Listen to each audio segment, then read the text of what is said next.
दोस्तों, आज के वीडियो में मैं आपको एक ऑटो ड्राइवर के साथ में घटी एक सच्ची आप बीती आपको सुनाने जा रहा हूँ। तो आप वीडियो को एंड तक ज़रूर सुनिएगा।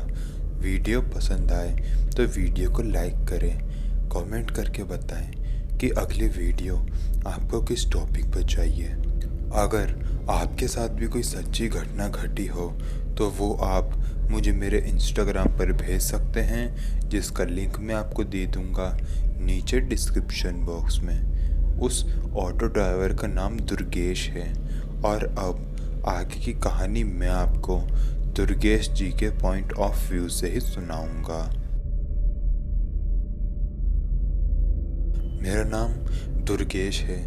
मैं हाजीपुर के रेलवे स्टेशन के पास की एक सच्ची घटना आपको सुनाने जा रहा हूँ। ये घटना किसी और की नहीं बल्कि मेरे खुद साथ में ही घटी थी। रात का वक्त था। मेरे साथ में और भी बहुत सारे ऑटो ड्राइवर रेलवे स्टेशन के पास खड़े हुए थे, अपने पैसेंजर का वेट कर रहे थे, क्योंकि हर थोड़ी थोड़ी देर में वहाँ रेलवे स्टेशन की गाड़ियाँ आती थी। वहाँ से पैसेंजर नीचे उतरते थे और ऑटो में बैठकर अपने डेस्टिनेशन की तरफ निकल जाते थे। मैं भी अपनी एक सवारी का इंतज़ार कर रहा था, लेकिन कोई भी सवारी मुझे मिल ही नहीं रही थी। रात के 11 बज चुके थे। आधे से ज़्यादा ऑटो वाले या तो अपने घर जा चुके थे या अपने सवारी लेकर अपने डेस्टिनेशन की तरफ जा चुके थे। मैं अकेला ही उस जगह बैठा हुआ था। मैंने सोचा कि 10 मिनट और इंतज़ार करता हूँ। अगर कोई पैसेंजर मिल गया तो ठीक है, वरना मैं भी अपना ऑटो लेके अपने घर चले जाऊँगा।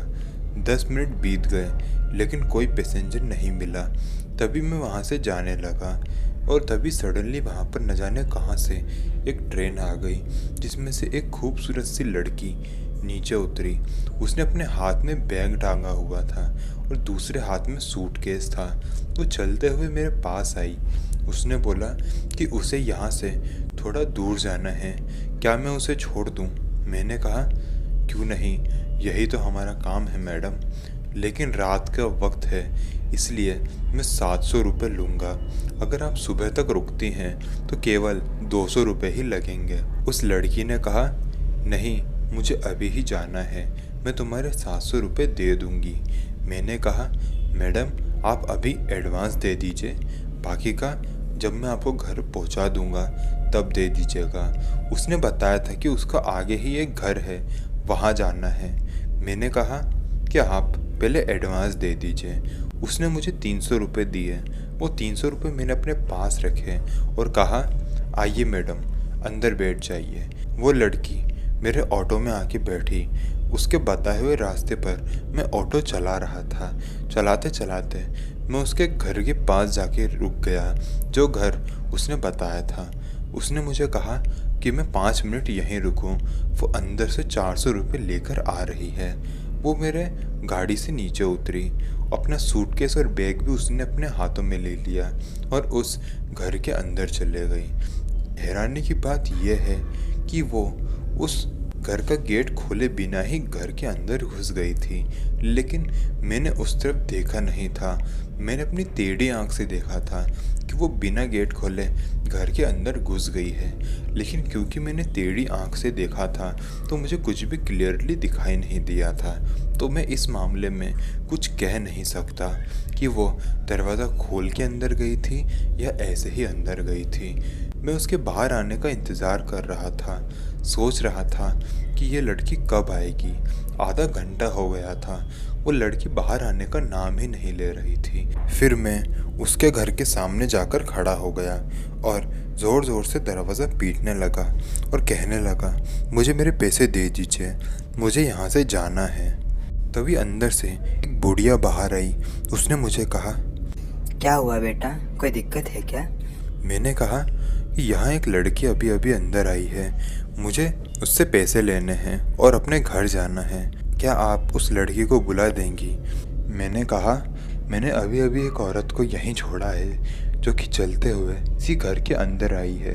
मैं आंटी से बात कर ही रहा था, तभी मैंने आंटी को कहा आंटी इस घर में आपके अलावा और कौन कौन रहता है? आंटी ने मुझे बताया कि वो और उसका पति रहते हैं। पहले उनकी एक बेटी भी रहा करती थी। मैं आंटी से इस बारे में बात कर ही रहा था, तभी मेरी नज़र उनके घर के एक दीवार पे गई। उसके दीवार पे एक फ़ोटो लगी हुई थी जिसके ऊपर एक हार टंगा हुआ था। वो फ़ोटो उसी लड़की की थी जिसको मैं अभी अभी रेलवे स्टेशन से लेके आया था। मैंने वो आंटी को कहा, आंटी ये फ़ोटो आपकी बेटी की है क्या? उन्होंने मुझे बताया कि हाँ, ये फ़ोटो मेरी बेटी की ही है, लेकिन 5 साल पहले उसका एक्सीडेंट यहीं के एक रेलवे स्टेशन पे हो गया था। तब से वो हमारे साथ नहीं रहती है। उसका उसी वक्त ऑन द स्पॉट डेथ हो गई थी। ये बात सुन के मैं इतना ज़्यादा डर गया कि मैं अपने ऑटो की तरफ भागते हुए आया। जब मैंने ऑटो के अंदर देखा तो ऑटो की सीट पर 400 रुपये पड़े हुए थे। मैं और ज़्यादा डर गया। मैंने वो 400 रुपये मेरे ही ऑटो के एक भगवान के सामने रख दिए और मंत्रों का जाप करने लगा और फिर वहाँ से निकल गया। और इस घटना से मैं इतना ज़्यादा डर गया था कि मैंने रात में ऑटो चलाना ही बंद कर दिया। रात को ना तो मैं कोई ऑटो चलाता हूँ और ना कि घर से बाहर निकलता हूँ। जो काम होता है दिन में ही कर लेता हूँ और रात में आराम से सोता हूँ। और भूत प्रेत पर मेरा विश्वास तो पहले ही था, लेकिन इस घटना के बाद और ज़्यादा बढ़ गया।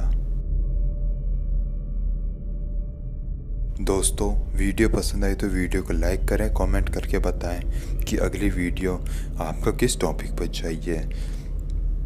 तो मिलते हैं अगले वीडियो में। तब तक के लिए जय हिंद, जय भारत।